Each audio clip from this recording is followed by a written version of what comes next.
Online and blended education give us a lot of exciting new media to play with. It can be exhilarating, but also a little bit overwhelming. It's time-consuming and costly too, and I know as lecturers you don't have a lot of either.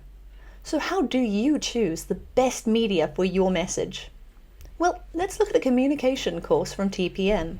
Here the core concept is framing, which means how you convey the message has a significant impact on its meaning.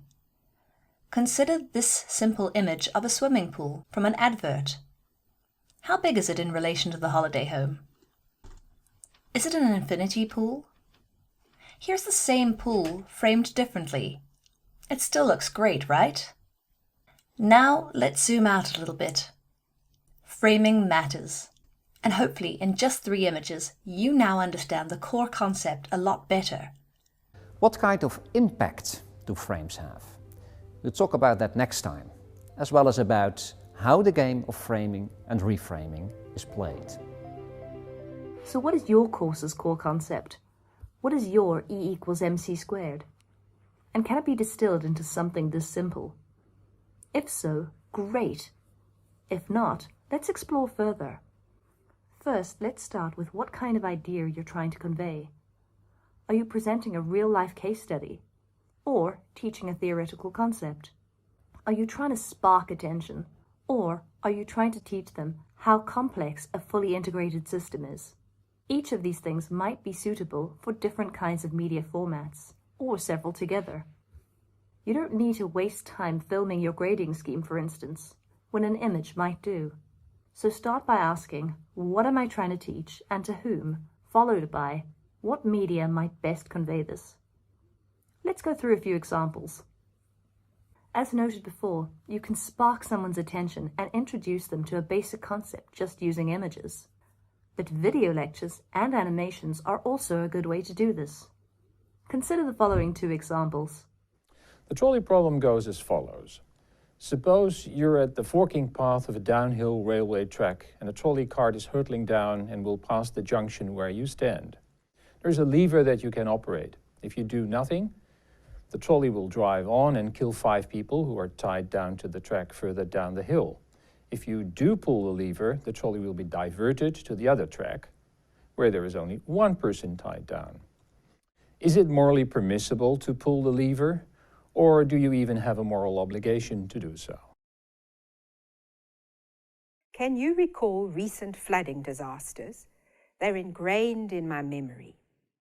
The Asian tsunami on December the 26th, 2004, that resulted in the deaths of over 300,000 people and left hundreds of thousands of people homeless. Think of Hurricane Katrina striking the Gulf Coast of America and flooding New Orleans in August 2005 with over 1,800 fatalities. But what if you want to deconstruct a complex item? Whether it is diving into the minutiae of an engine or a human ear, an interactive image can be a more stimulating way to convey a message because it lets students explore themselves, unlike in a video lecture. Interactive images contain layers of graphics and text and can be simple or very complex. Likewise, if you need your students to explore an area that is too costly, too small, or too dangerous to go in person, you could consider the following 2 examples. An on-location video of an expert guiding us, or a 360 video that allows students to virtually walk through the area themselves. 360 videos can even include sound, text, or video clips within. If you're trying to convey a complex interaction of ideas, would a game be an option?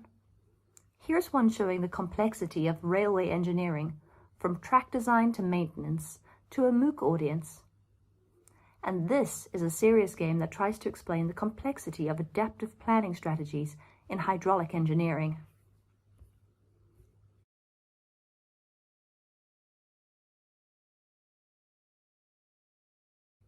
In contrast, simple ideas like timelines can be conveyed through graphics. And don't forget the power of words alone. Whether in text or just an audio file, there are many different ways to convey your concepts, and both the learning developers and the New Media Center are here to support you in this. We've even created a tool to help you find the media option to support your concept. And we've noted the level of difficulty and expense for the average user to do it themselves.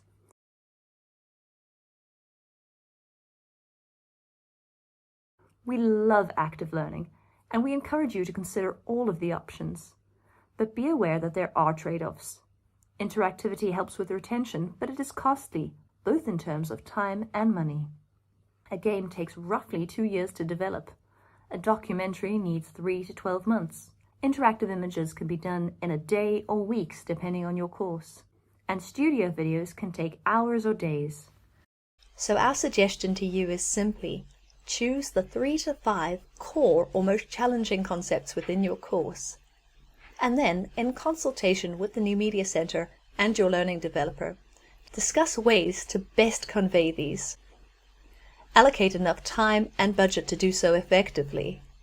And then for all of the less challenging or core concepts within your course, choose slightly less intensive media to do this, such as photos, graphics, or talking head videos like this one. Have lots of fun innovating and creating your course. We wish you the best of luck.